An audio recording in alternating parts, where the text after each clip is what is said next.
আজন্মং স্মেরস্য নীলাচল বিভূষণ জগৎ প্রবর্তিত সাধু ভগবান নাম কীর্তন অদ্বৈত আচার্য সংশ্লাঘিন সার্বভৌমাভিনন্দক রামানন্দ কৃত প্রীত সর্ব বৈষ্ণব বান্ধব শ্রীকৃষ্ণ চরণম ভোজ প্রেমামৃত মহাম্ভোধে নমস্তে দীন দীনং কদাচিৎ কিং স্মরিষ্যসি বৈরাগ্য বিদ্যা নিজ ভক্তি যোগ শিক্ষার্থমেক পুরুষ পুরাণ শ্রীকৃষ্ণ চৈতন্য শরীরধারী কৃপাম্বুধির যস্তমহং প্রপদ্যে সুবর্ণ বর্ণ হেমাঙ্গ বরাঙ্গশ্চন্দনাঙ্গদি সন্ন্যাসকৃত সমশান্ত নিষ্ঠা শান্তি পরায়ণ ধ্যেয়ং সদা পরিভবগ্নমভীষ্টদোহং তীর্থাস্পদং শিববিরিঞ্চিনুতং শরণ্যং ভিত্তার্তিহং প্রণতপাল ভবাবধিপোতং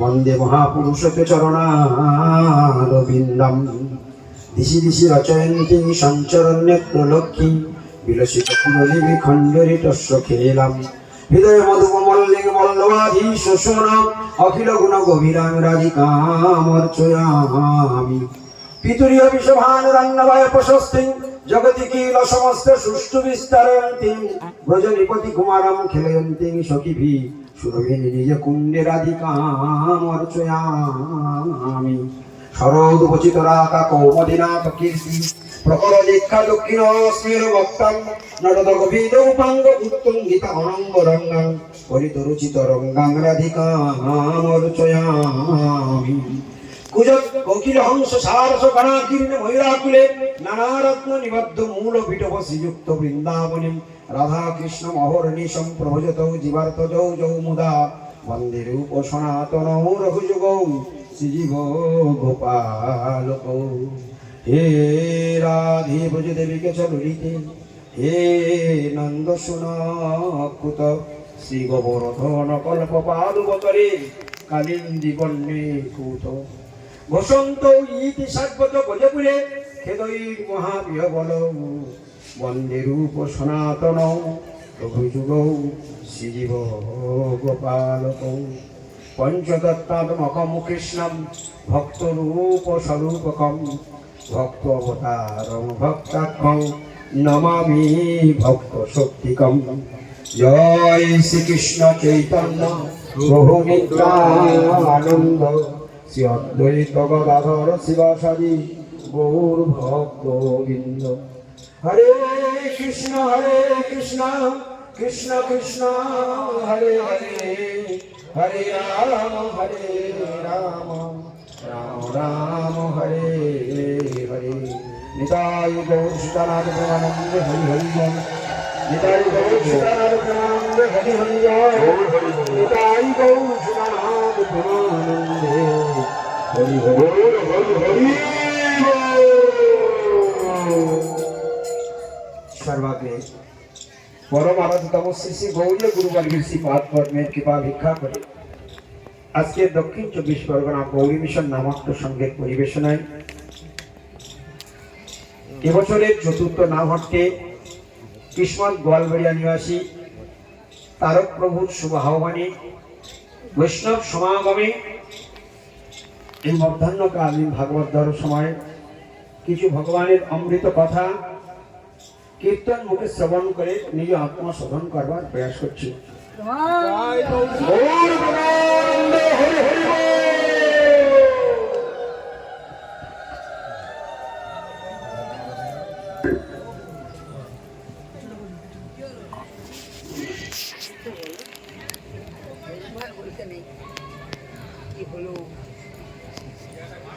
আজকে এই নামহট্টে এতক্ষণ যাবৎ আপনারা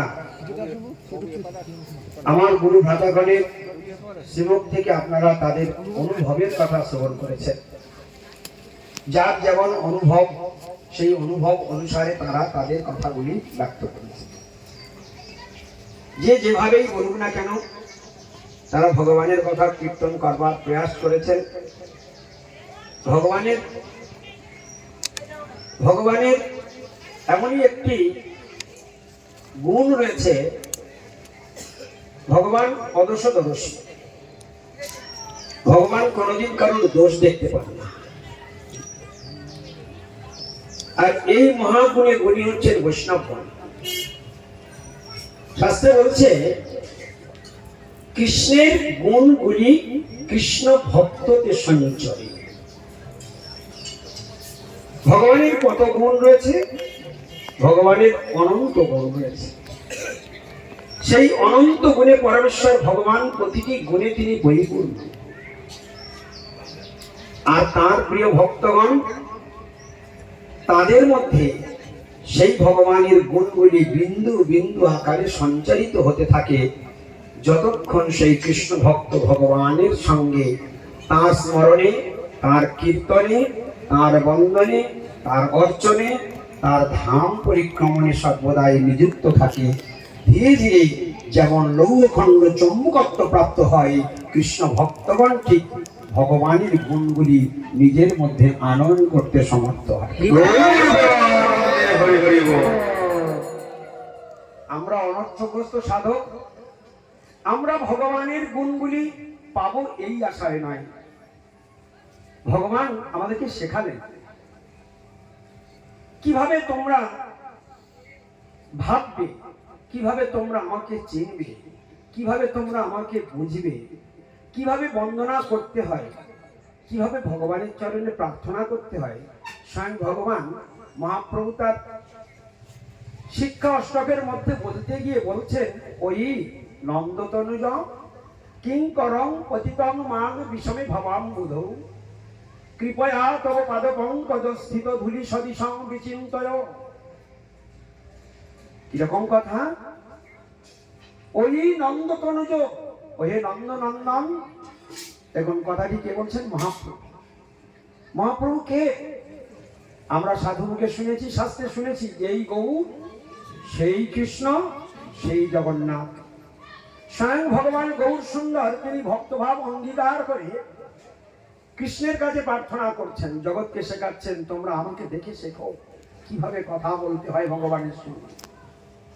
কৃষ্ণ গৌর সুন্দর স্বয়ং কৃষ্ণ, কিন্তু গৌর সুন্দর নিজে কৃষ্ণকে আহ্বান করে বলছে, ওই নন্দতনুজ, ওহে নন্দনন্দন, ওই নন্দতনুজ কিংকরং পতিতং মাং বিষমে ভবাম্বুধৌ। তোমার এই কিঙ্কর, তোমার এই দাস আজকের ভুলবশত তোমাকে ভুলে এই ভবাম্বুধৌ, এই ভব সমুদ্রে পতিত হয়ে এই সংসার যন্ত্রণায় ছটফট করছে। ওই নন্দতনুজ, ওহে নন্দনন্দন কিংকরং, তোমার দাস আজ পতিত হয়ে গেছে। কিংকরং পতিতং মাং বিষমে ভবাম্বুধৌ, এই বিষম, এই ভয়ঙ্কর ভব সমুদ্রে আজ হাবুডুবু খাচ্ছি। তাই হে কৃষ্ণ, কৃপয়া তব পাদপঙ্কজ স্থিত ধূলি সদৃশং বিচিন্তয়। হে কৃষ্ণ, তুমি কৃপা করে আমার মতো এই নরাধম, আমার মতো এই দুর্ভাগা কৃমিকীটকে তুমি তোমার চরণের ধূলিকণা বলে চিন্তা করো প্রভু, তোমার চরণের ধূলিকণা বলে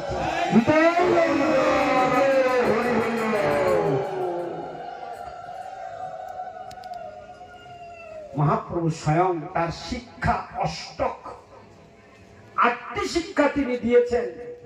মহাপ্রভু স্বয়ং কোন গ্রন্থ লেখেন নাই, মহাপ্রভু স্বয়ং কোন গ্রন্থ লেখেন নাই। ভাবাবিষ্ট অবস্থাতে তার মুখ থেকে এই শিক্ষার 8টি শ্লোক বেরিয়ে গেল।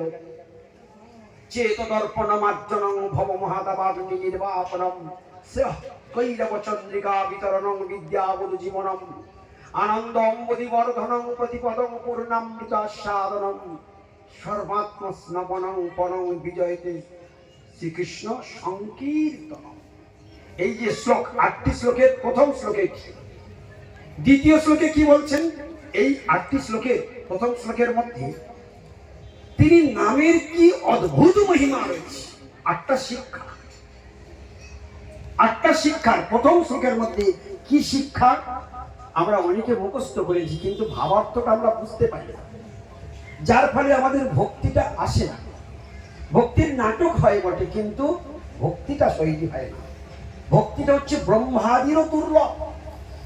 ভক্তি লাভ করবার জন্য ব্রহ্মাজি লালায়িত, ভক্তি লাভ করবার জন্য শিবজি লালায়িত, ভক্তি লাভ করবার জন্য দেবতাগণ লালায়িত, ভক্তি লাভ করবার জন্য মনি ঋষিগণ পর্যন্ত লালায়িত, কিন্তু ভক্তি এমনই সুদুর্লভ, সকলের কাছে ধরা দেয় না।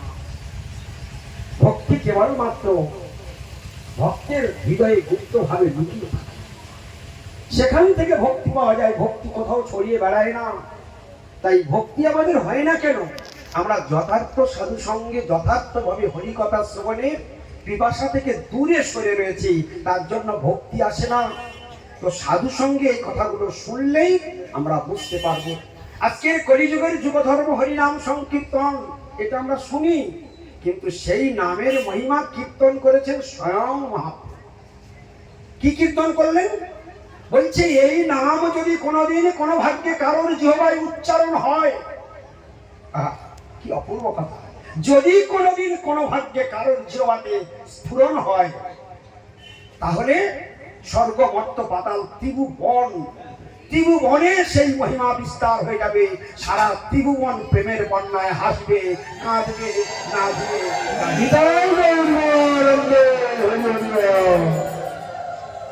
কাদের জিহ্বায় এই হরিনাম স্ফুরণ হবে? কাদের জিহ্বায় এই হরিনাম স্ফুরণ হবে? এই হরিনামের কত শক্তি রয়েছে। তারপরে শ্লোকে মহাপ্রভু বলেছেন, নাম নামকারী বহুধারী যে সর্বশক্তি তৎপ্রাপ্তিদা। ভালো করে বুঝবেন, হরে কৃষ্ণ মহামন্ত্রের মধ্যে ভগবান তার নিজের যত শক্তি, সব শক্তি অর্পণ করেছেন ওই নামের মধ্যে। তাহলে নামের মধ্যে যদি সব শক্তি আছে, ওই নামের মধ্যে যদি সব শক্তি আছে, তাহলে আমরা যে নাম করি, ওই আমরা তো কিছু পাই না। বলছে কোনদিনই পাবেন না, যতদিন পর্যন্ত অপরাধ থেকে নিজেকে মুক্ত না করতে পারবেন, যতদিন পাপের বাসনা থেকে নিজেকে না সরিয়ে আনতে পারবেন, যতদিন না পর্যন্ত ষড় রিপুর কবল থেকে নিজেকে মুক্ত করতে পারবেন, যতক্ষণ না পর্যন্ত আপনি গুণের অতীত হতে পারবেন, অর্থাৎ নির্গুণ না হতে পারবেন, ততদিন পর্যন্ত সে আশা সুদূর পরাহত। ভগবান কৃষ্ণ গীতাতে বললেন, অর্জুন নির্গুণ হওয়ার চেষ্টা করো, নির্গুণ হওয়ার চেষ্টা করো। ত্রৈগুণ্য বিষয় বলা নিস্ত্রৈগুণ্য ভবার জন্য, ত্রৈগুণ্য বিষয় বেদা, অর্থাৎ বেদ ও ত্রিগুণের মধ্যেও পড়ে যাচ্ছে। নিস্ত্রৈগুণ্য ভবার জন্য, ভবার জন্য ভব যুক্ত অর্জুন হও, ভব মানে হও। অর্জুন, হে অর্জুন তুমি হও নিস্ত্রৈগুণ্য, অর্থাৎ তিন গুণের ওপরে চলে যাও। তিন গুণটা কি? সত্য রজত। এই তিন গুণটাই তিনটি মায়ার, তিনটি মায়ার। মায়া মানে হেয়, মায়া মানে নিকৃষ্ট, মায়া মানে কৈতব, মায়া মানে ইন্দ্রজাল, ম্যাজিক, ছায়া, অসত্য। তার অভিনিবেশে যদি তুমি থাকো, তাহলে তুমি আমি যে সত্য বস্তু, তুমি আমাকে কি করে পাবে? তাই নিস্ত্রৈগুণ্য হবার জন্য তুমি দ্বিগুণের অতীত হওয়ার চেষ্টা করো। তাই ভগবান নির্গুণ, আর কৃষ্ণ ভক্তগণ যেদিন হবে নির্গুণ, সেদিন এই জিহ্বাতে কৃষ্ণ নাম আপনা থেকে স্ফূর্তি প্রাপ্ত হবে। আমরা এত হরিনাম করি হয় না, কিন্তু দেখবেন নামের স্ফুরণ কাকে বলে? নারদ জীবন সুধর্মে নির্যাস মাধুরী পুরো তং কৃষ্ণ নাম কাম স্ফুরবে রসনে রসনে সদা, রসনে রসনে সদা। নামাষ্টকের অষ্টম শ্লোকের কীর্তন ভক্তিবিনোদ ঠাকুর কলম দিলেন। নাম অষ্টক, আমরা যে হরিনাম করি, নামের স্তবক রয়েছে, 8টি স্তবক রয়েছে, নামাষ্টক বলা হয়। এই সব কৃষ্ণ ভক্তদের মুখস্থ করতে হবে, যদি না করেন বেশি দূর আগাতে পারবেন। তাই প্রচুর পরিমাণে ভিতরে লোভ থাকা উচিত। আমি শিক্ষাষ্টক মুখস্থ করব, আমি নামাষ্টক মুখস্থ করব, আমি মনঃশিক্ষা মুখস্থ করব, আমি উপদেশামৃত মুখস্থ করব, আমি ভাগবত অষ্টকম মুখস্থ করব, আমি ষড়গোস্বামী অষ্টকম মুখস্থ করব, আমি অদ্বৈত অষ্টকম মুখস্থ করব, আমি নিত্যানন্দ অষ্টকম মুখস্থ করব, আমি বহু কিছু জিনিস আছে, আমি শ্রী শ্রীকৃষ্ণ স্তোত্র মুখস্থ করব, ভগবানের রূপের ধ্যান আমি মুখস্থ করব, সমস্ত কিছু আরাধ্য ইষ্টদেবের সব কিছু আমি মুখস্থ করব। তার জন্য চাইবে প্রচন্ড লোভ থাকার দরকার। সেগুলো যদি না থাকে তাহলে ভিতরে কোনোদিন প্রবেশ করতে পারবেন না। কিন্তু এইখানে যদি আপনার কোনো কিছু মুখস্থ করার যোগ্যতা না থাকে, তথাপি ভয় পাওয়ার কিছু নেই। ভগবান বলেছেন তুমি মুখস্থ করতে পারছো না, ঠিক আছে, তোমার মুখস্থ করতে হবে না। কই তুমি একটু সরল হও দেখি। তুমি মুখস্থ করতে পারছো না, তুমি সংস্কৃত মুখস্থ করতে পারো না, আচ্ছা তুমি একটু সরল হও দেখি। বলে কি করে হবো? বলে যেদিন তোমার মুখ যে কথা বলবে, তোমার হৃদয়ে যে কথা বলবে, দুটো যেন এক হয়, তাহলে আর তোমার কিছু মুখস্থ করতে হবে না। ওই এক গুণ দিয়েই তুমি স্বয়ং ভগবানের কাছে।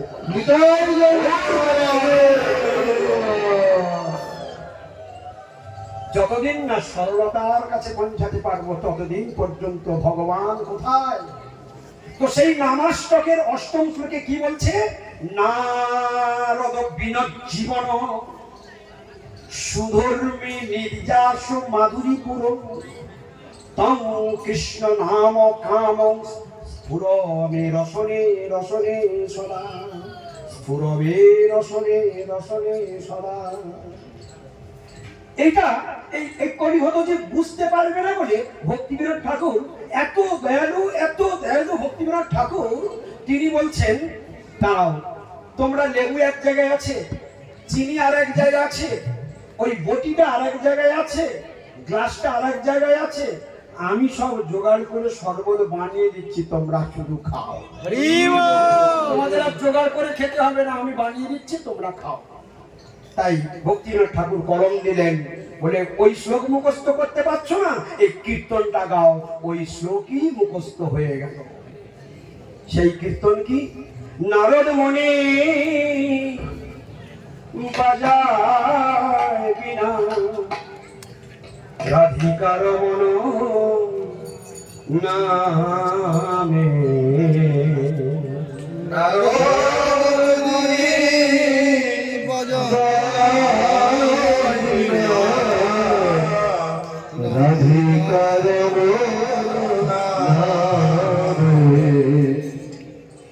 কার বিনা?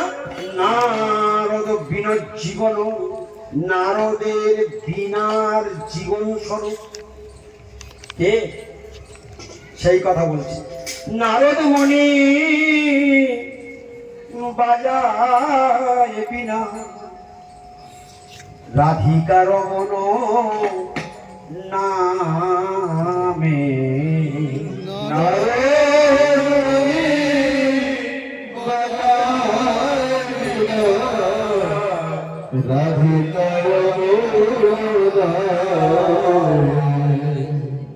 নামমণি উদিত ভগত গীত স্বামী, নামমণি উদিত ভগত গীত স্বামী,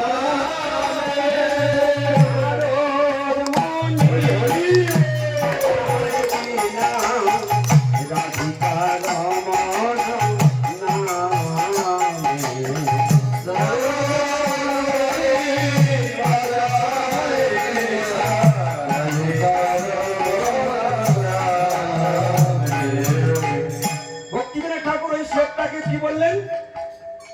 শ্লোকটাতে বলছে নারদ বিনজ্জীবন সুধর্মী নির্যাস মাধুরী পুরো।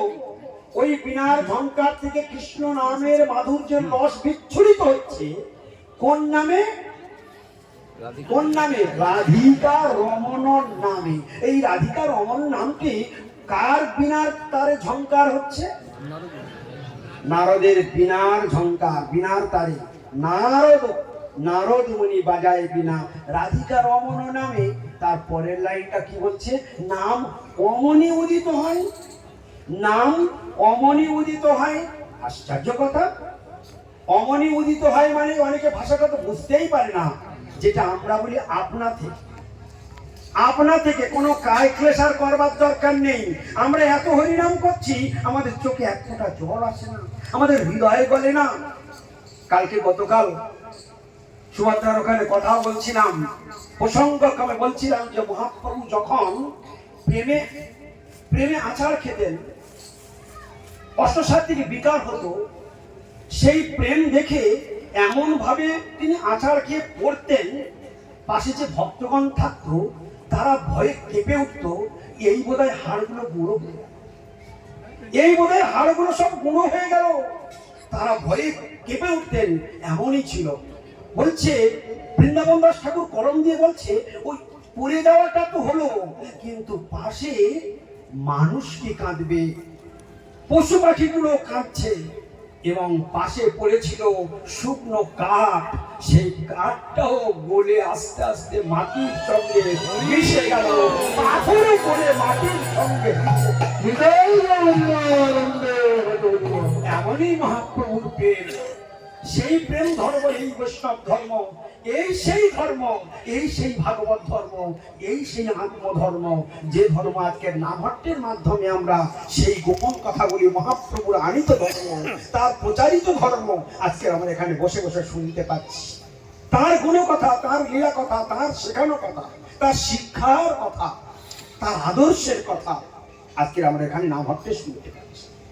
তাই ভাবের ভিতর দিয়ে আমাদের আস্বাদনটাই হলো আমাদের জীবনের স্বাদ। মহাপ্রভুর যে ভাব, তার যা ইচ্ছা, আর সেগুলো ধরে রেখেছেন আমাদের গৌড়ীয় গুরুবর্গ। তাই গৌড়ীয় গুরুবর্গের পাদপদ্মে আশ্রয় থাকার ফলে আজকের এই রস বিন্দু কণা হলো আস্বাদন করার সুযোগ হচ্ছে। সেই প্রেম কোথা থেকে? নামমণি উদিত হয়। তার আগে একটু জেনে রাখুন, ওই নামের মধ্যে, ওই নামের মধ্যে ৬৯ অক্ষরের মধ্যে কি কি আছে? ভগবানের যত শক্তি নামের মধ্যে, ওই ৬৯ অক্ষর গুরুদেব হাতে হাতে দিয়ে দিয়েছে। হাতে হাতে প্রেমের অঞ্জলি, হাতে হাতে প্রেমের অঞ্জলি প্রত্যেকটা জীবের, ভালো করে জেনে রাখবেন। হাতে হাতে প্রেমের অঞ্জলি, কিন্তু অঞ্জলি দিয়ে দিলে কি হবে? চাষি ভালো না, চাষি ভালো না। বাজার থেকে বেগুন চারা কিনে নিয়ে এসেছে, একদিনে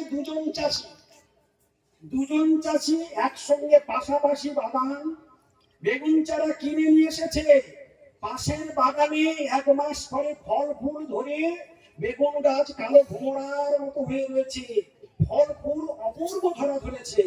আর তার পাশে আরেকজন চাষি, সবে একটু গাছটা লম্বা হয়েছে, ২ পাতা ৩ পাতা হয়ে রয়েছে, কিরকম পাতাগুলো হলুদ হলুদ হয়ে যাচ্ছে। একসঙ্গে একই চাষির কাছ থেকে দুজনেই চারা কিনে পুঁতেছে, এর ১ মাসে ফল ফুল ধরে গেছে, আর এ বেগুন চারা ২ পাতা ৩ পাতা হয়ে শুকনো হয়ে হলুদ হয়ে পড়ে আছে। আচ্ছা, চারার দোষ তো নাকি? না মাটির দোষ? চারার দোষ নয়, মাটিরও দোষ নয়, কার দোষ? গৌরের প্রেমানন্দে হরি হরি। চাষি ভালো না, চাষি ওই চারা গাছের যথার্থ রূপ দান করবার শক্তি তার ভিতরে নেই। এই নাম হলো সেই বীজ, সেই চারা, যে গুরুদেব হরিনামের মালাটা আমার হাতে তুলে দিয়েছে। যাও, আজ থেকে আমি তোমাকে মালি হওয়ার অধিকার দিলাম। আমি আজ গোলকের প্রেম ধন হরিনাম বীজ তোমার হাতে তুলে দিলাম। এবার ফুটিয়ে ফুল ফলে ভরিয়ে দেওয়ার দায়িত্বটা তোমার। পারলাম না, কারণ আমাদের ভিতরে প্রচুর অনর্থ, প্রচুর নোংরা কি নেই আমার কাছে। এখনো হরিভক্তির পথে এসেও এখনো মিথ্যা কথা বলাটাও ছাড়তে পারি। ও মাঝে মাঝে আমার সঙ্গে দেখা করতে আসে। এখনো আমি পরনিন্দা পরচর্চা থেকে নিজেকে সাবধান করতে পারছি না। ও আমার কাছে আসে, আমি ওকে বরণ করে নিই। বরণ করে নেওয়ার অর্থ কি? পরনিন্দা পরচর্চাটা ভাগ্যক্রমে এসে গেল। ভাগ্যক্রমে না দুর্ভাগ্যক্রমে? আমি বললাম ভাগ্যক্রমে, আপনারা সবাই শুনে নিন। দুর্ভাগ্যক্রমে পরনিন্দা পরচর্চাটা এসে গেল, আমরাও সেটাকে চাটনির মতো চেপে দিলাম। হরিনাম কোথা থেকে আসবে? এইরকম নোংরা গুলো যদি ভিতরে বসে থাকে, এ জন্মে কেন কোটি জন্মে হরিনাম করলেও হরিনামে প্রেম আসবে না। কিন্তু নারদ মুনি নির্গুণ, নিত্য সত্য, নারদ মুনি অপরাধ শূন্য, পরনিন্দা পরচর্চা শূন্য, দোষ শূন্য হৃদয়ে, অন্য নিন্দাদি শূন্য হীন অসংখ্য গুণে গুণে নারদ মুনি।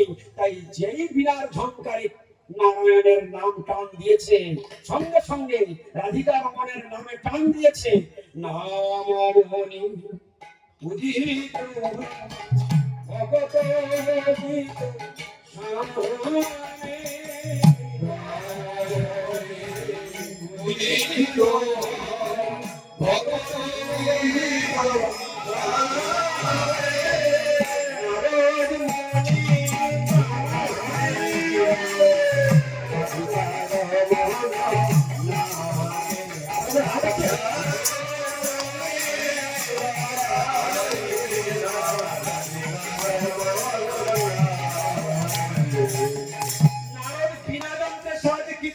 আমার তো বিনা নাই, আমি বাজাতেও পারি না। মহাপ্রভু বলে কলে কলে করতা, তোরা করতালি দিতে পারো? ওই একবার করতালি দাও দেখি।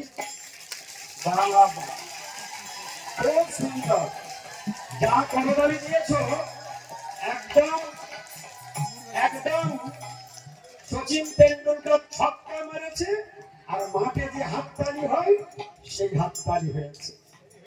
হ্যাঁ, কীর্তনের তালিটা এইরকম না। কীর্তনের তালিটা কিরকম কিরকম তালে তালে। কীর্তনের তালিটা কিরকম তালে তালে। কিরকম তাল দিতে হয় এই না হটতে সাধুদের সঙ্গ করলেই জানতে পারবেন, শিখতে পারবেন। কিরকম নাচতে হয় সাধুদের কাছে শিখতে হবে। তোমরা যে নাচো না সরস্বতী পূজার বিসর্জনে, কালী পূজার বিসর্জনে, গ্রামগঞ্জে এখন নাচ দেখেছো কি সুন্দর, তাই না? এ নাচ নয়, মহাপ্রভু যে নাচে খুশি হন সেই নাচ এই নাম হচ্ছে। সেই তালে এখানে দিতে হবে, সেই তালে তালে আর হাত তালি দেবেন, আর মহাপ্রভুর চিন্তা করবেন আর কীর্তন করবেন। সোজা আপনার ভক্তিদাতা বীজ বাড়তে বাড়তে গোলকের পথে। সবাই হাতে হাতে আমার তালের সঙ্গে তাল মেলাবেন। নারদ মুনি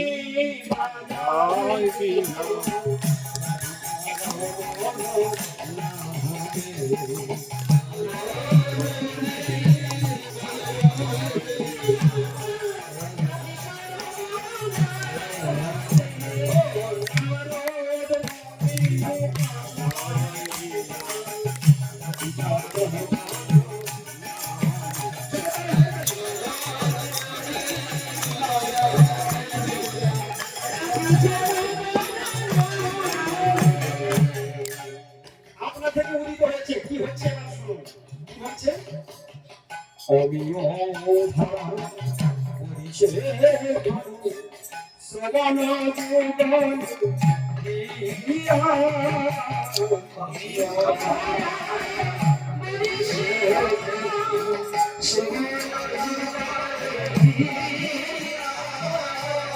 অমিয় ধারা ওরা থেকে আসছে। অমিয় মানে অমৃত, অমৃতের ধারা, প্রেমরূপ অমৃতের ধারা। নারদের কিনার ঝংকার থেকে রাধিকা রমণের নাম থেকে নাম স্ফূর্তিপ্রাপ্ত হয়েছে অমনি আপনা থেকে। আর সেই ধারাটা কি আসছে? অমিয় ধারা পরিষে ভালো শ্রবণ গিয়া,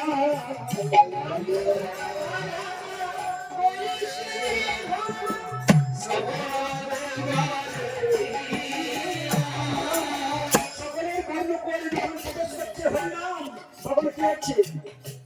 ভকত জন ভবানী নাচে, ভকত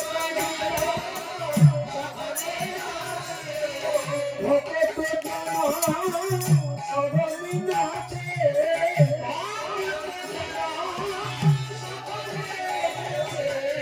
হরিয়া কোন ইয়া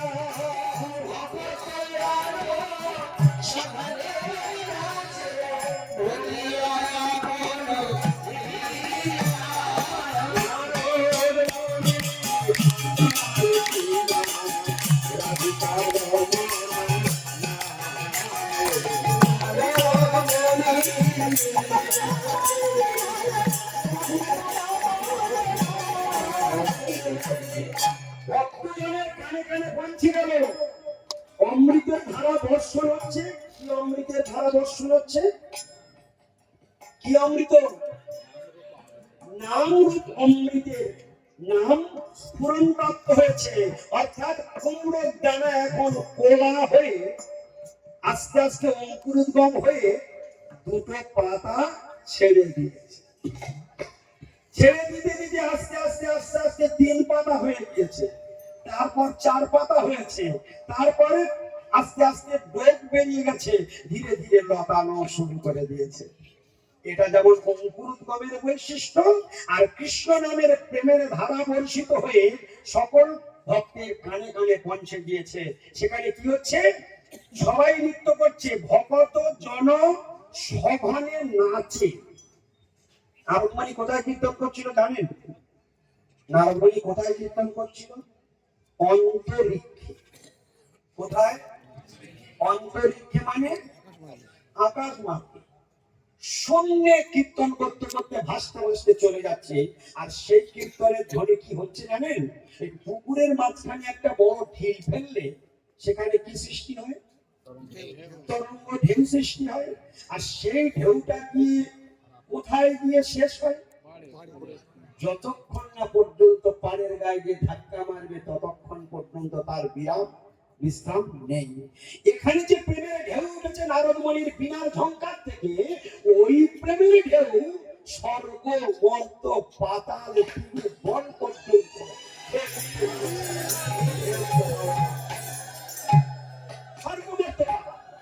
এই হলো নাম, এই হলো কৃষ্ণ নাম, এই হলো কৃষ্ণ নামের শক্তি। মহাপ্রভু বললেন না শিক্ষাষ্টকের মধ্যে, এই নামের শক্তি চিত্তদর্পণ মার্জন করে এই হরি নাম। ভবে মহা দাবাগ্নি নির্বাপিত হয়ে যায়, নিভে যায় এই হরি নাম। এই হরি নাম হলো বিদ্যা মধুর জীবন স্বরূপ। এই হরি নাম, এই হরি নাম পূর্ণামৃত আস্বাদন। এই হরি নামে পূর্ণ অমৃত আস্বাদন হয়। সর্বাত্ম স্নাপনাও সর্বজীবের আত্মা স্নান হয় এই হরি নামের দ্বারা। মহাপ্রভু শিক্ষাষ্টকের প্রথম শ্লোকে নামের এইরূপ মহিমা কীর্তন করেছে। আর সেই নাম কিভাবে হচ্ছে? শুদ্ধ ভক্তের জবায় নাম উচ্চারণ হয়। এই জন্য মণিবৃন্দকে জয় নাম ধ্যেয় মণিবৃন্দ জ্ঞেয় জনরঞ্জনায় পরমশ্চরাকৃতে তম অনাদরৎ অভিমানাৎ উদিতম নিখিলগ্রতাপ পটনিং বিনম্পসি। নামের কি মহিমা! এসব এক একটা নামের শ্লোক শুনবো আর স্তম্ভিত হয়ে বসে বসে শুধু শুনতে হবে। এ কি নামের এত মহিমা!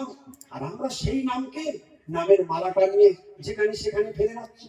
নামের মালাটা, নামটা তো কৃষ্ণ, ওই হরি নামের মালিকা ঝোলাটা তো কৃষ্ণ, আর তাকে আমি বুকে বেঁধে একটা সাধু প্রণাম করছি।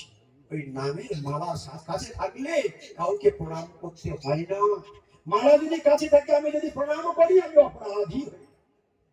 কারণ মালা কৃষ্ণ সমেত আমি পড়ছি। কার চরণে? বৈষ্ণবের চরণে। তার দাসের চরণে এখন প্রভু সমেত মুঠি খাচ্ছে। একজন এরকম প্রণাম করছে, মালাটা ধুলোয় লেটাচ্ছে, উনি প্রণাম করছেন, ভক্তি করছে। অনেকে এরকম করছে, ঠাকুরের সামনে গিয়ে বৈষ্ণবের প্রণাম করছে। এগুলো ভক্তি নয়, এগুলো অভক্তি, এগুলো অপসিদ্ধান্ত। এর দ্বারা অপরাধের জন্ম হবে।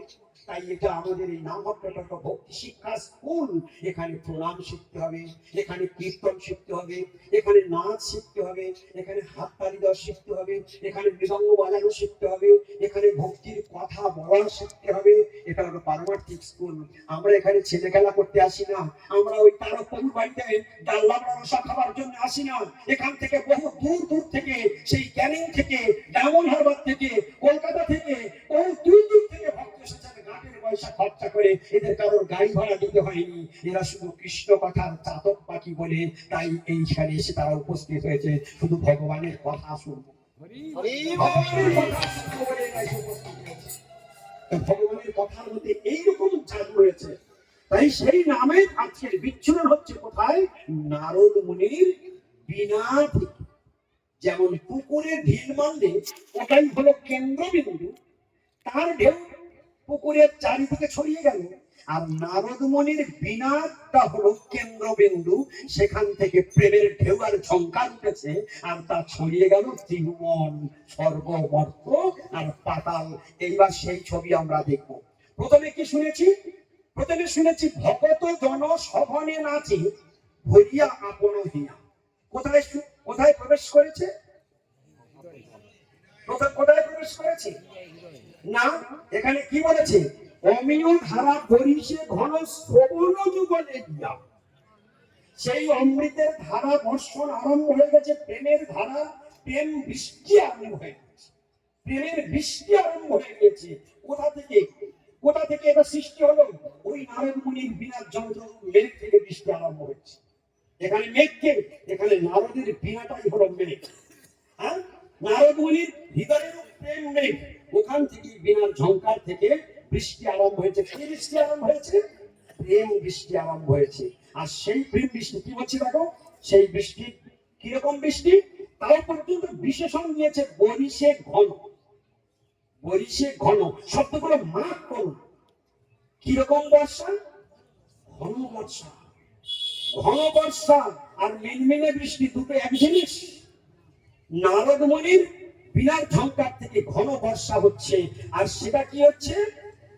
ভগত জন শ্রবণ যুগলে গিয়ে তাহলে সেই বৃষ্টির ধারা প্রেমরু অমৃত কোথায় প্রবেশ করছে? শ্রবণ যুগলে গিয়া। শ্রবণ যুগল মানে দুটি কানে প্রবেশ করছে। আর তার ফলে রেজাল্ট কি? তার ফলে রেজাল্ট কি হচ্ছে? শুনলে হয় কষ্ট হয়, আর শুনলে হয় দুঃখ হয়, আমরা শুনলে আনন্দ হয়। বিষয়টা কি? যদি খারাপ কথা শুনে দুঃখ হবে, আর যদি ভালো কথা শুনি আনন্দ হবে। হয় দুটো এফেক্ট হবে, ঠিক তো? কথা শুনলেই রেজাল্ট একটা আসবে। জ্বরের ট্যাবলেট খেলে ঘাম দিয়ে জ্বর ছেড়ে যাবে, এটা জ্বরের ট্যাবলেটের এফেক্ট। আর কৃষ্ণ কথা শুনলে কি এফেক্ট হয় সেটা এখানে কি বলছে? কৃষ্ণ কথা শ্রবণ যার যার কর্মপরে প্রবেশ করেছে, এখানে পরিষ্কার ভক্তিবিনোদ ঠাকুর বলে দিলেন, ভগত জন সঘনে নাচে। কানে প্রবেশ করেছে আর আনন্দে নাচ। মানুষ কখন নাচে? কখন নাচ আরম্ভ হয়? আনন্দে নাচে।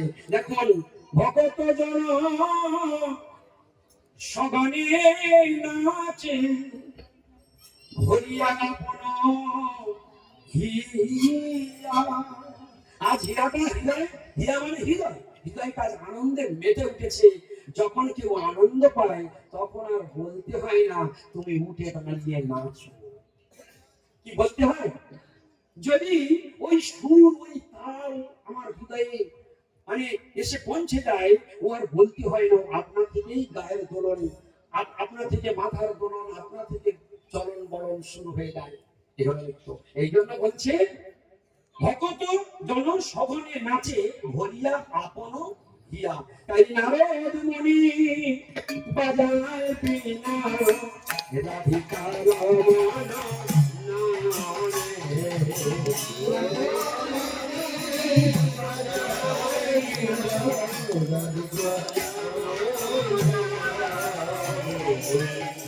মাধুরী পুরো আসলে প্রশ্ন মাতায়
দেখুন প্রেমের ধ্বনির অবস্থা দেখুন। নারদ মুনি আকাশ মার্গে কীর্তন করছে, ভক্তগণের কানে প্রবেশ করেছে নামের ধ্বনি। মাধুরী রস, এই যে মাধুরী পুরো আসব কষি কি করেছে? মাথায় জগত জল। কাকে কাকে মাতিয়ে দিয়েছে? আবার বলুন। জগৎজন। জগৎজন মানে দুই একজন। এক জায়গায় কীর্তন হচ্ছে, জগৎ কেন মেতে যাচ্ছে? ঢিলটা মেরেছি পুকুরে, ঢেউকে কে পাড়ে যেতে বলেছে? ঢেউকে কে বলেছিল তুমি পাড়ে গিয়ে ধাক্কা মারো? ওকে বলতে হয়েছিল? ঢিল মারলেই ঢেউ উঠবে, ঢেউ উঠলে ও পাড়ে গিয়ে ধাক্কা মারবে। নারদ মুনির বিনার ঝংকারে আজ প্রেমের ঢেউ উঠেছে, সারা ত্রিভুবন প্রেমের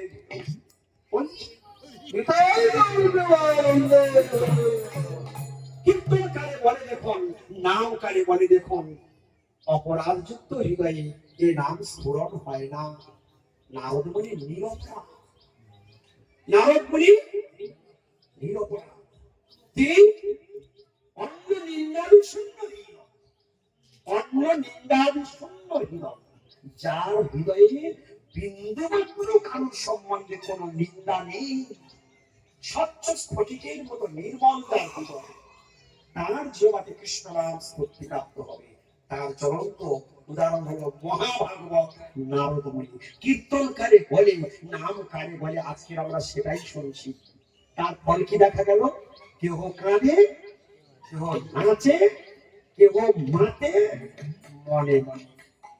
এই ঢেউ কোথায় পৌঁছে গেল? এই ঢেউ পৌঁছে গেল একদম সোজা কৈলাস। এই ঢেউ গিয়ে কোথায় লাগলো?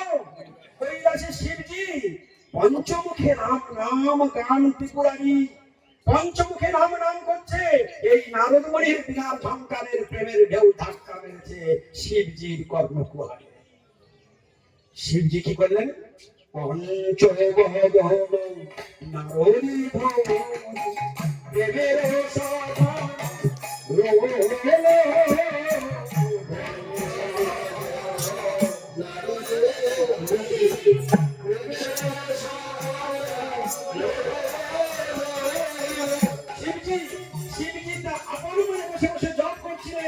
সঙ্গে সঙ্গে চমকে উঠেছে। এমন সুন্দর মাধুরীপূর্ণ কীর্তন দেখলেন যে নারদ মুনি আকাশ মার্গে আছেন। নারদ মুনি শিবজি আকাশ মার্গে ভাসতে ভাসতে চলেছে। হ্যাঁ, আকাশ মার্গে ভাসতে ভাসতে চলেছে, পাগলের মতো দুবাহু প্রসারিয়া চলেছে। কে? শিবজি।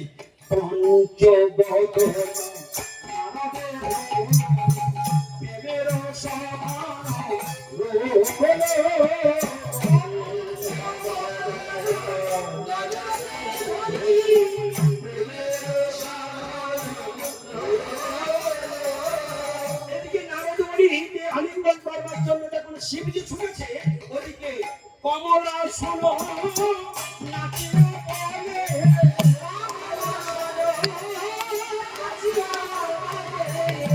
কমলা শোনো নাচিয়া বলে,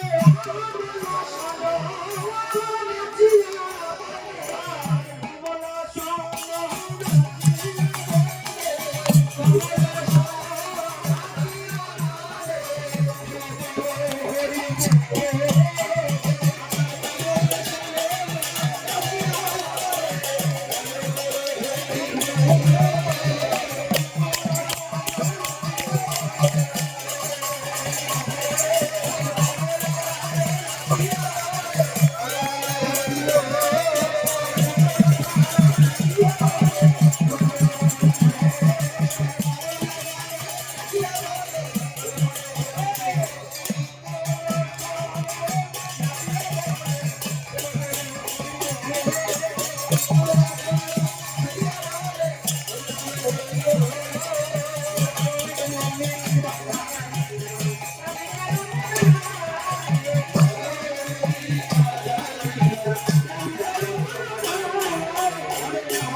নারদ মুনিকে আলিঙ্গন করলেন। আর কমলাসন মানে ব্রহ্মা, কমল মানে পদ্ম ফুল। কমল আসনে যিনি উপবিষ্ট থাকেন তিনি হলেন কমলাসন অর্থাৎ ব্রহ্মাজি। তিনি কি করলেন? তিনি আর থাকতে পারলেন না। ওই প্রেমের ঢেউ যখন ব্রহ্মাজির কানে পৌঁছালেন, তিনি বাহু তুলে মৃত্যু আরম্ভ করলেন। কৃষ্ণ নাম কারে বলে আজকে দেখে নিন। কৃষ্ণ নাম বলে কলিযুগের যুগ ধর্ম হরিনাম সংকীর্তন। হরিনামের স্বরূপটা আজকের দেখে দান। হরিনাম কারে বলে দেখে নেন। এখন বাজারে যে হরিনাম হচ্ছে, ওই হরিনাম যদি কোটি কোটি জন্ম ধরে হয়, শাস্ত্রে বলে দিয়েছে কোটি জন্ম করে যদি নাম সংকীর্তন, তথাপি না মেলে ব্রজে ব্রজেন্দ্র নন্দন। কারণ ওটা অপরাধ যুক্ত নাম, অতি অনাচার যুক্ত নাম, অতএব শুদ্ধ নাম নয়। শুদ্ধ নামে প্রেম আপনা থেকেই উদিত হয়। নাম অপরাধে সংসার বাসনা উদিত হয়। আমাদের নাম অপরাধ ছাড়া আর কিছু হয় না। নাম অপরাধে সংসার বাসনা বাড়ে। নাম আভাসে মুক্তির দরজা খুলে যায়, পাপ নাশ হয়ে যায়। আর শুদ্ধ নামে প্রেম ভক্তি লাভ হয়ে গোলক বৃন্দাবনে যাওয়ার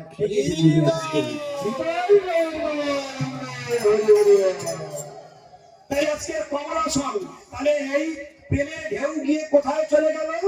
এক কৈলাসে গেল, আর এক সপ্তলোকে ব্রহ্মার কাছে চলে গেল। আবার এই ঢেউ কোথায় গিয়েছে দেখুন, সহস্রানন পরম সুখে হরি হরি বল গায়।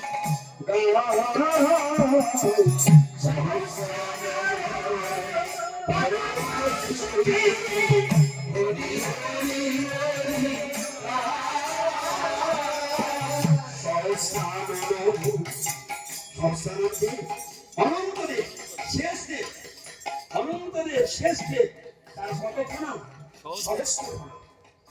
তাই বলছি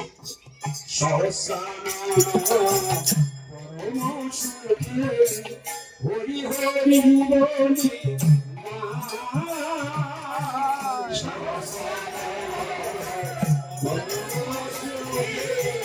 বলি হরি হরি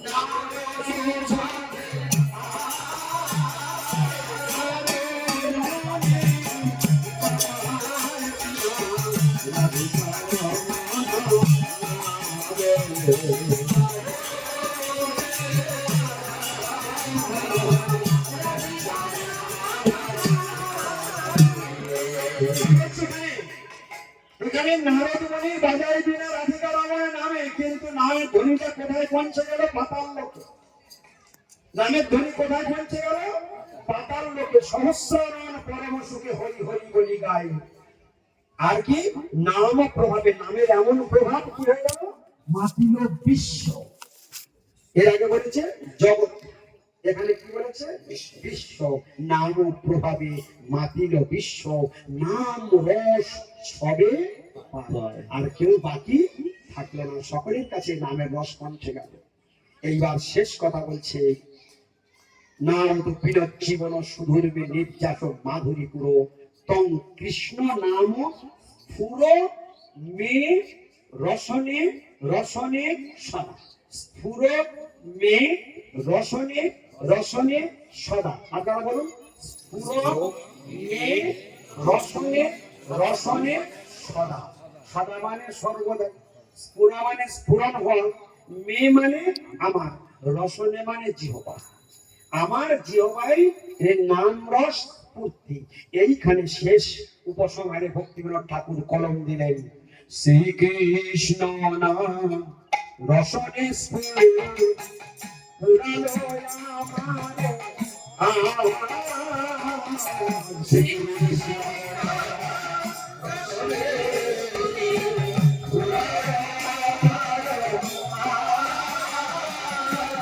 শিরূপে পড়ে যাতে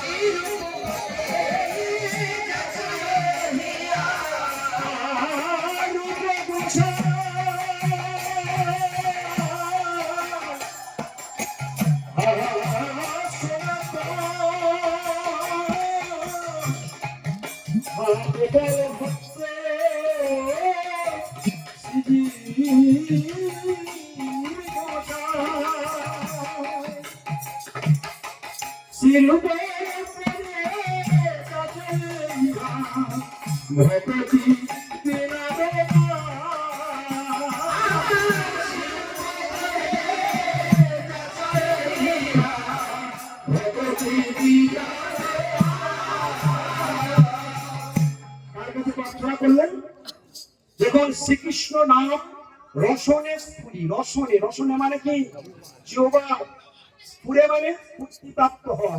আমি হরিনাম করছি, আমি হরিনাম করছি, হরে কৃষ্ণ কৃষ্ণ কৃষ্ণ হরে হরে, হরে রাম রাম রাম হরে হরে।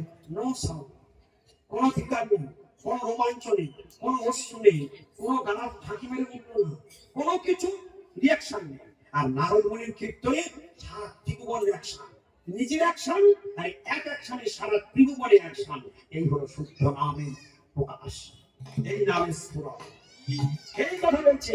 একদিন এক ভক্ত প্রশ্ন করছে, আচ্ছা প্রভু, ভক্ত যদি ভগবানের চরণে আশ্রয় গ্রহণ করলো, তারপরেও দেখি 30 বছর ভজন করার পরেও সেই কৃষ্ণ ভক্ত বিছানায় পড়ে 4 বছর যাবৎ বসছে, খুব কষ্ট পাচ্ছে। এটা কেন হবে? যে কৃষ্ণ নাম করবে তার তো সবকিছু ভক্তি হবে, তোমরা তো শাস্ত্রে বলো।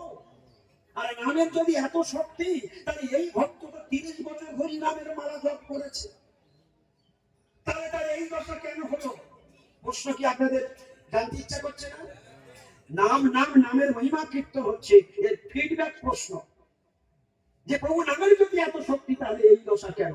তার উত্তর রূপ গোস্বামী পাঠ দিলেন, যত ব্রহ্ম সাক্ষাৎ কৃতিনিষ্ঠয়াপি বিনাশময়াপি বিনানুভবৈ অপরিদিরাম স্ফুরণে তত্ত্বে প্রারব্ধ কর্মে বিরৌকিতে।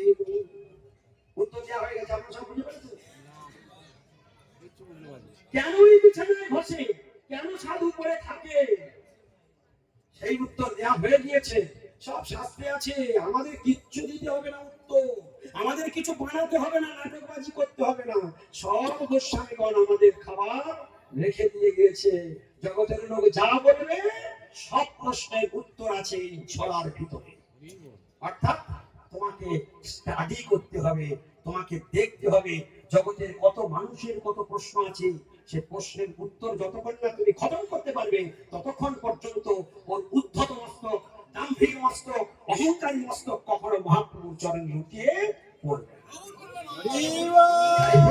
উত্তর চাই, প্রশ্ন চাই, উত্তর চাই। সেই জন্য প্রশ্ন করাটাও একটা ভাগ্য।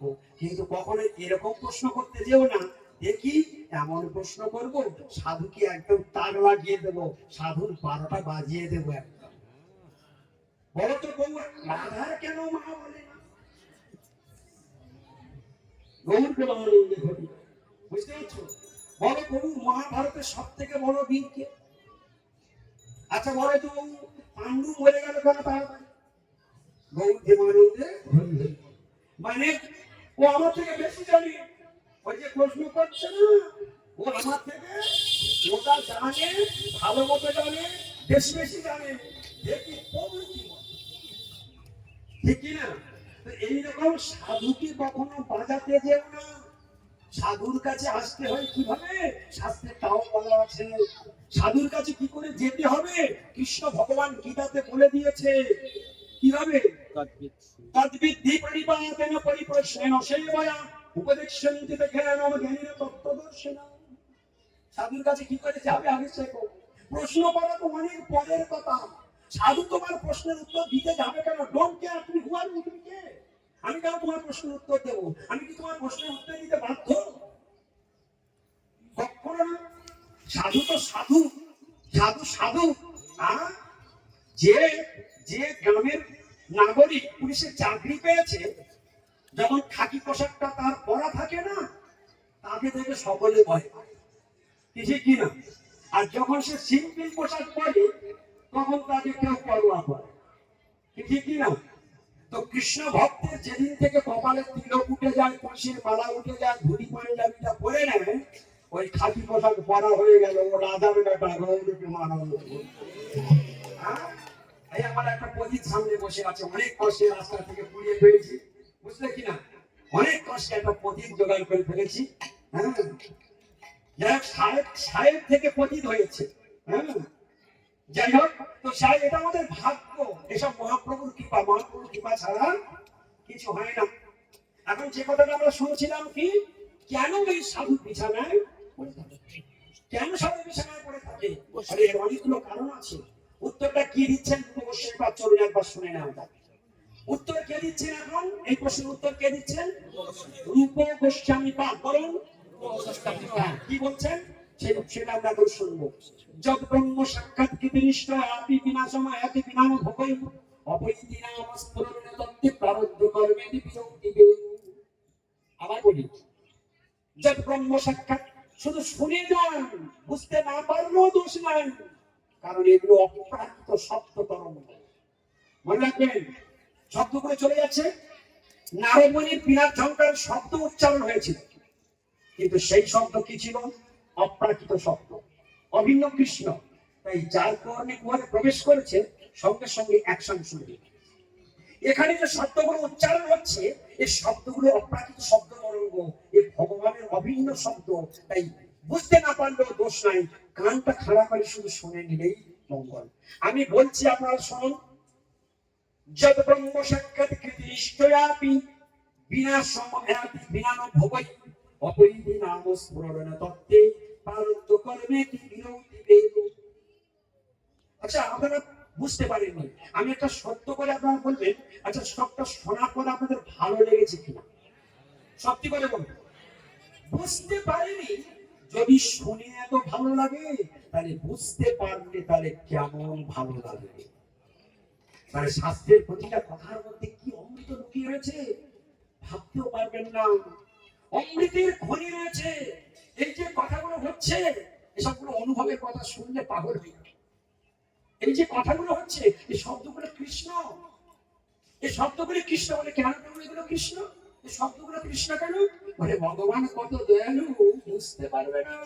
সাধু সঙ্গে না গেলে চোখের ছানি কাটবে না কোনোদিন। এই শব্দগুলি ভগবানের বাচক অবতার। শব্দগুলি তার গীতা, ভাগবত, রামায়ণ, পুরাণ, বেদ, বেদান্ত, উপনিষদ, এই সবগুলি ভগবানের বাচক অবতার। কি বললাম?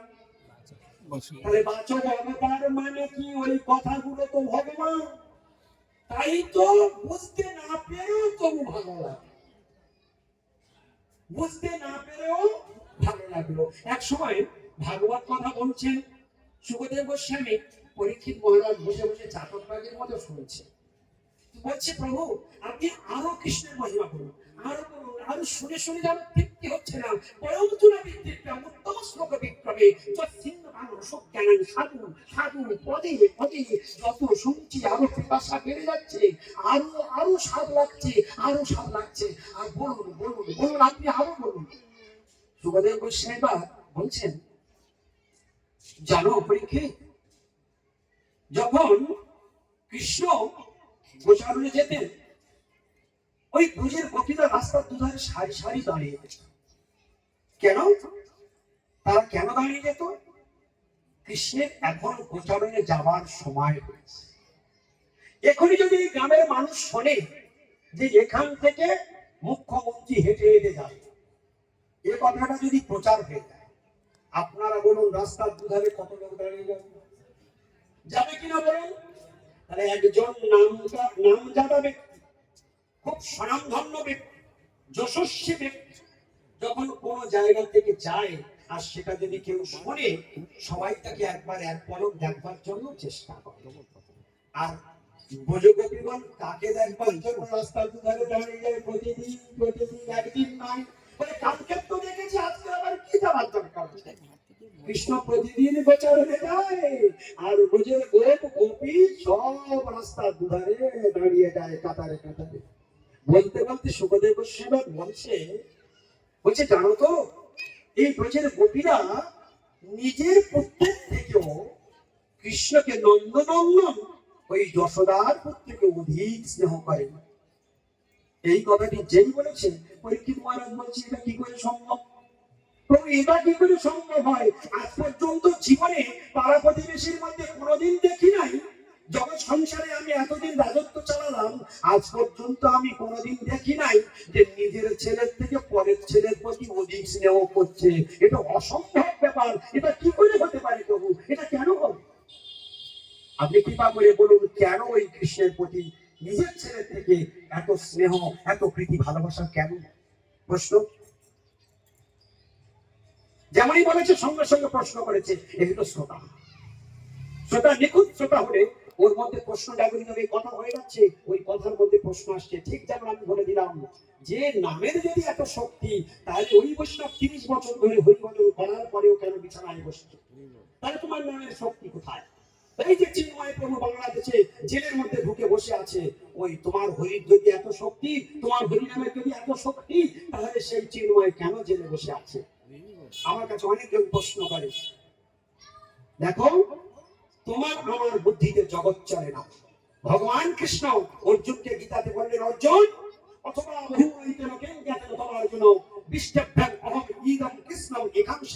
জগৎ, শুধু এইটুকু জেনে রাখো অর্জুন, বেশি জানলে তোমার ব্রেন হ্যাং হয়ে যাবে। কে বললেন? অথবা বহুময়ীতেন কিং জ্ঞাতেন তদার্জুন। অর্জুন বেশি জানতে যেও না, বেশি জানার তোমার প্রয়োজন নেই, বহু বহু শেখার প্রয়োজন নেই। যেটুকু বলছি একটু জিনিসটা ধরে রাখো। অহং, অহং মানে আমি, ইদং কৃষ্ণং একাংশেন স্থিত জগৎ। একাংশেন আমি কেবল মাত্র আমার একটা অংশের দ্বারা এই জগৎ ব্রহ্মাণ্ড সৃষ্টি করি, পালন করি, ধ্বংস করি।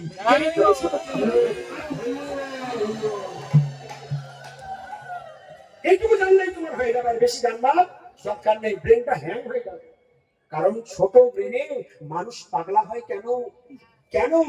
যখন ব্রেনের উপরে যা ধারণ ক্ষমতা তার থেকে অধিক চেপে যায়, সঙ্গে সঙ্গে স্ট্রোক হয়ে যায়, অথবা সঙ্গে সঙ্গে ম্যাড হয়ে যায়, পাগল হয়ে যায়।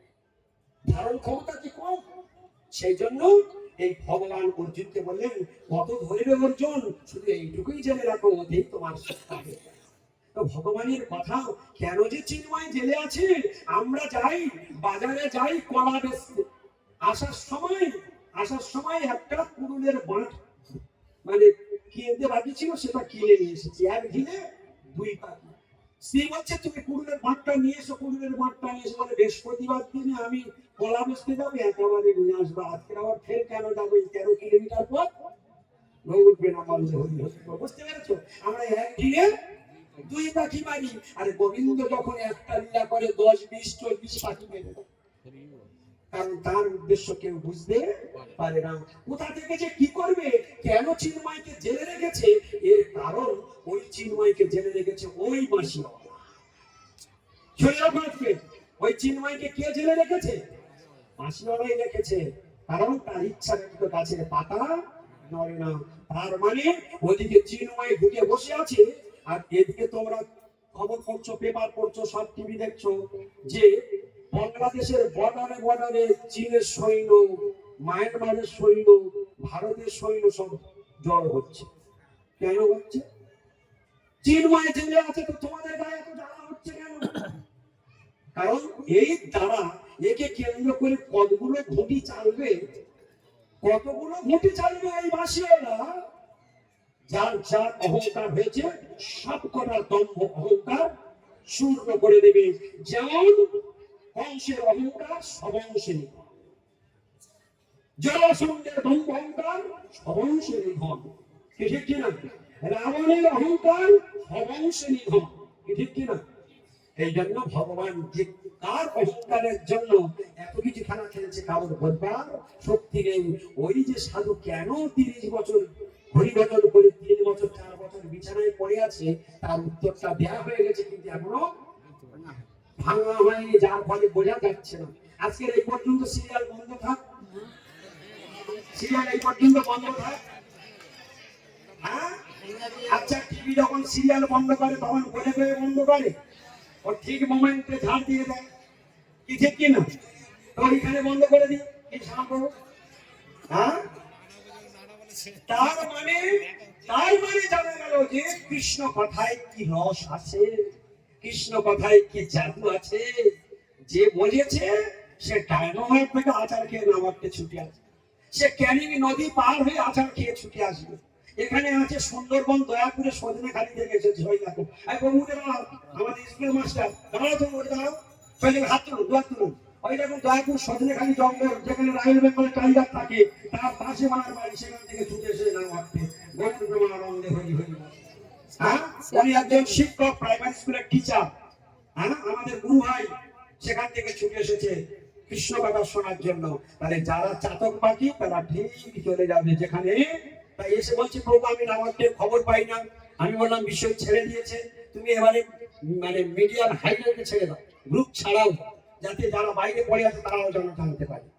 আমাদের নামাজের খবর যে দক্ষিণ সুষমা গৌর মিশন নামক প্রসঙ্গ প্রতি রবিবার কোথায় কোথায় হচ্ছে, মানুষের কোনায় কোনায় প্রত্যেকের মোবাইলে চলে যাক, তারা সবাই জানতে পারে। বহু মানুষের ব্রহ্ম সাক্ষাৎ কৃতিনিষ্ঠ। এমন এমন সাধন আছে, এমন এমন সাধক আছে যারা ভজন করতে করতে একদম ভগবানের কাছে নিকটে পৌঁছে গেছে, প্রায় 95 নাম্বার পেয়ে গেছে, আর 5 নাম্বার পেলেই যাও একদম গোলকে প্রবেশ করবে। কি 98 নাম্বার পেয়ে গেছে, আর 2 নাম্বার পেলেই গোলক।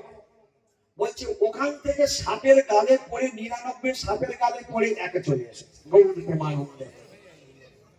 সাপ লুটে ফেলা দেখেছে তো, সাপ আর মই আছে না, সাপের গালে পড়লে কোথায় যায়, আর ময়ের নিচে পড়লে কোথায় যায়। তো আমাদের এই জগতে সব ভল্টিং চলছে, এই সাধকের মধ্যে উত্থান পতন আছে। সাধক নিজের চলার জীবনে অসৎ সঙ্গ করবে তো এইরকম বিপদে পড়বে, তোমাকে ডাউনে নেমে আসতে হবে। আর এখানে কি কারণ? এখানে দুটো কারণ আছে, মনে রাখো, দুটো গুরুত্বপূর্ণ কারণ। বলছে সাধক যদি ভজন করতে করতে ভজনের চরম সীমায় পৌঁছে দেয়, সাধক যদি, শুনে রাখো, জীবনে অনেক বড় উত্তর, আর জীবনে যা যা যেখানে থেকে প্রশ্ন আসবে তোমরা অনায়াসে উত্তর দিতে পারবে, এগুলো শিখতে হবে না ভক্ত থেকে।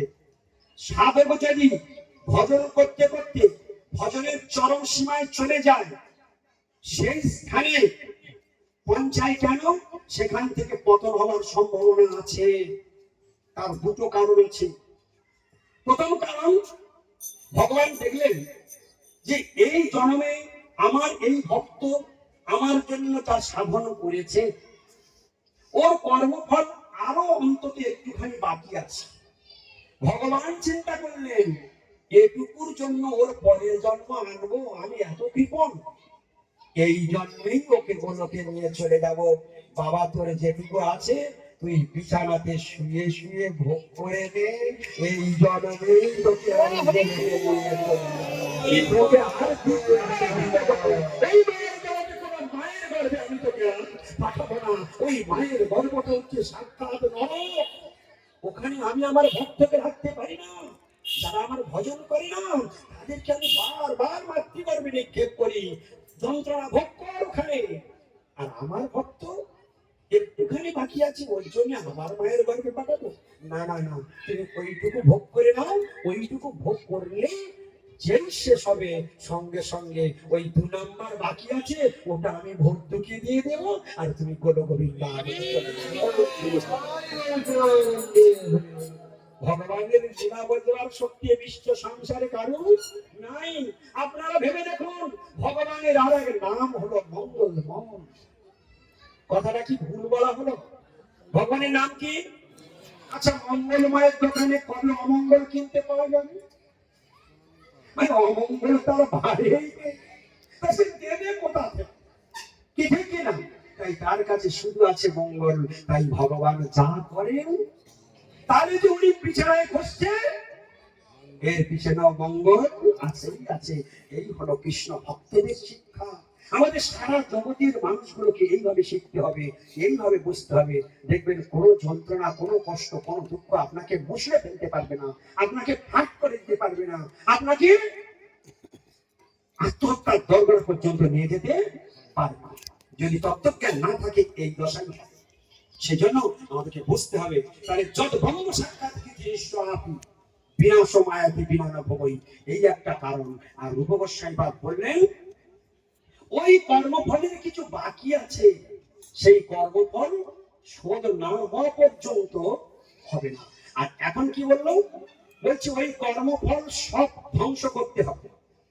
যত কর্ম আমি খারাপ করেছি, কান খুলে শুনে রাখুন, আমরা যতজন এখানে বসে রয়েছি, যে যা কর্ম এ যাবৎ পর্যন্ত করেছি, করছি, করব, সব কর্মের ফল আমাকে ভোগ করে করে শোধ করতে হবে।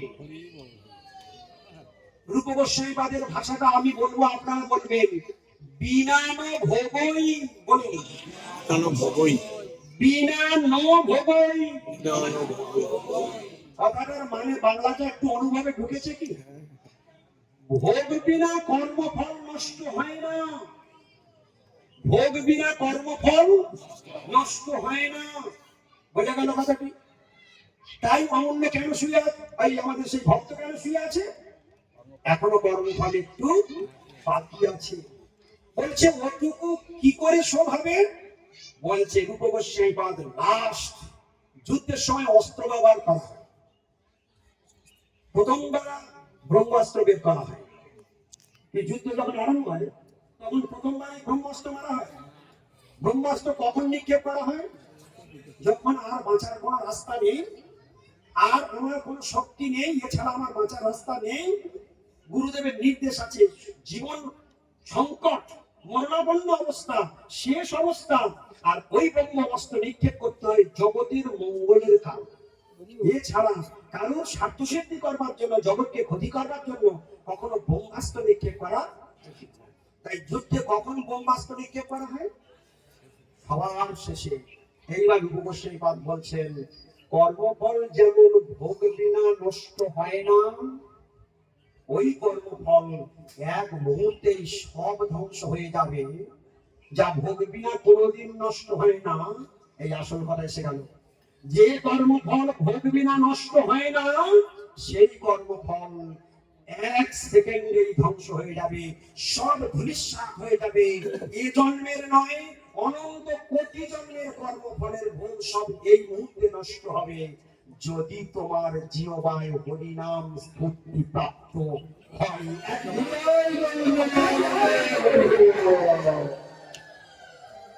বুঝতে পারলে নামের শক্তিটা দেখলে? তাহলে আমাদের জিহ্বায় সেই হরিনাম স্ফূর্তি প্রাপ্ত হলো কার? নারদ মুনির জিহ্বায়।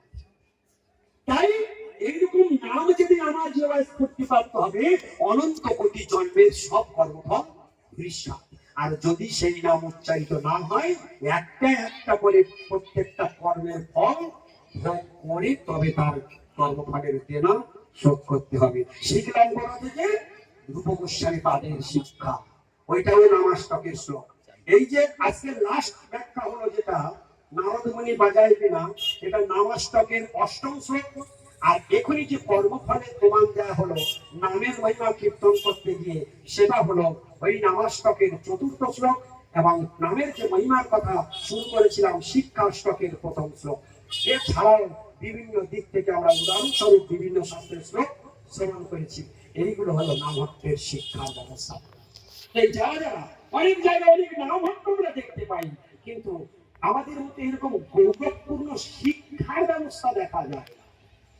শিক্ষাটাই সব থেকে বড় জিনিস। যার শিক্ষা নেই তার বিবেক কোনোদিন সোজা হবে না, সে কোনোদিন সোজা বলতে শিখতে জানবে না, সবসময় অপরাধ করবার প্রবণতা। তাই হে ভক্ত মন্ডলী, সকলের চরণে আমার বিনীত নিবেদন, আপনারা সবাই নামহট্টে যুক্ত আছেন।